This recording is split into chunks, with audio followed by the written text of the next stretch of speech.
In the Lion City, you're always sure to have a roaring good time.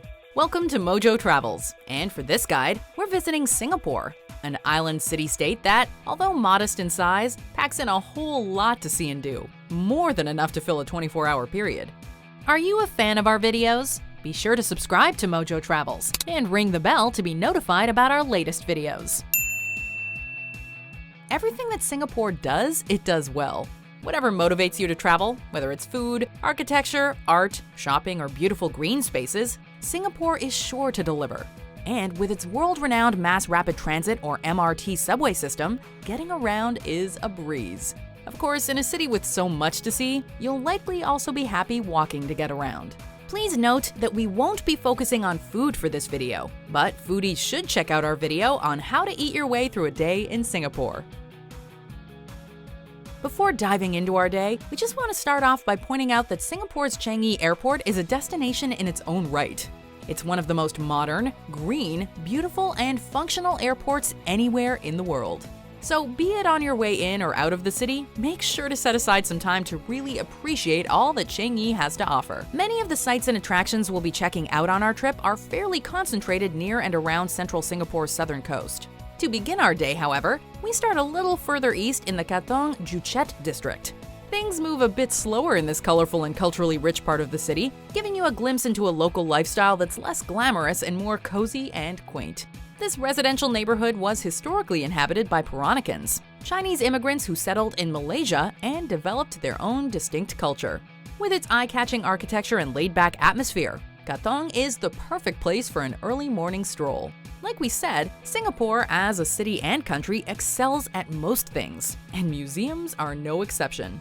So, after spending a couple of hours in Katong, we'll make our way west to the National Museum of Singapore. Dating back to 1849, it's the oldest museum in the nation's history, though it's worth noting that it moved locations a number of times before settling into the beautiful building on Stamford Road that it now calls home. The National Museum is a great place to learn about Singapore's rich and often complicated history. It also boasts some more notably immersive and experimental exhibits. Singapore is a destination that has a great reverence for history and culture, but is also at the cutting edge of many industries. As such, it only seems appropriate that our morning of museums strikes a similar balance. From the National Museum, we head southeast to the Art Science Museum.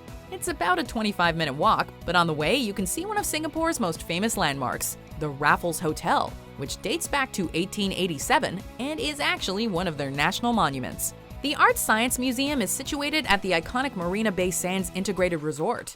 There is a lot to see here, but try not to get too distracted. We'll be coming back to the area in the evening when it really shines. The Art Science Museum is an architectural wonder, its lotus flower-like shape earning it the nickname the Welcoming Hand of Singapore.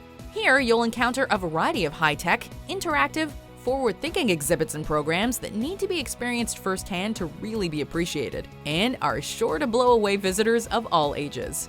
We've tried to keep your morning relatively relaxed, but in the afternoon portion of our visit, we're really going to dive headfirst into this vibrant and eclectic city, so buckle up. Singapore is often described as a melting pot, a country where various groups of people from different nationalities have settled, bringing with them their own culture. Heading northeast from the Art Science Museum, we enter Little India, often referred to by locals as Tekka. We'd highly recommend taking one of the self-guided tours along the Little India heritage trails. It's a great way to see the neighborhood highlights. The area is a feast for the senses, but nowhere is that more true than at the Little India Arcade, a lively and eclectic market located on Serangoon Road. Next, we'll be heading west to Orchard Road. Any serious shoppers out there likely don't need an introduction, but for those of you not in the know, Orchard Road is retail heaven. Though it only spans about 1.3 miles, Orchard Road is home to a dizzying array of department stores, shopping malls, and boutiques. From exclusive luxury brands to mainstays like H&M and Topshop, when it comes to retail, Orchard Road has got it all. Of course, it's also known for its restaurants, cafes, entertainment options, and remarkable architecture. Whether you're interested in shopping doesn't really matter. Orchard Road is a part of Singapore's modern cultural experience. Like we said, Singapore is a melting pot. So whenever you've had your fill of Orchard Road, we're gonna head south to Chinatown. People of Chinese descent make up Singapore's largest diaspora, and so it's only logical that Singapore's Chinatown put most North American equivalents to shame. Again, there's plenty of shopping to be done, not to mention an abundance of cheap eats just waiting to tickle your taste buds. For those interested in temples, here you'll find some of the city's best, including the Buddha Tooth Relic Temple and the Tian Hock King Temple. But really, Chinatown's the sort of place you just need to walk around, soaking up the sights, smells, and vibrant atmosphere. Chinatown is nice and close to two of Singapore's most popular areas for evening activities. The first is Marina Bay, which we passed through earlier in the day when visiting the Art Science Museum. After dark, the Marina Bay Sands Resort comes alive. Each evening, there's an elaborate light and water show at 8 and 9 o'clock. A veritable hub of nightlife, Marina Bay is home to numerous entertainment options, clubs, restaurants, and bars, including some rooftop ones where you can pair your drink with a breathtaking view.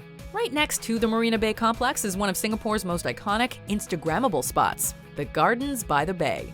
This giant, futuristic nature park is honestly worth a visit during the day as well, but at night, when the large tree-like structures are illuminated, it's like you've stepped into another world.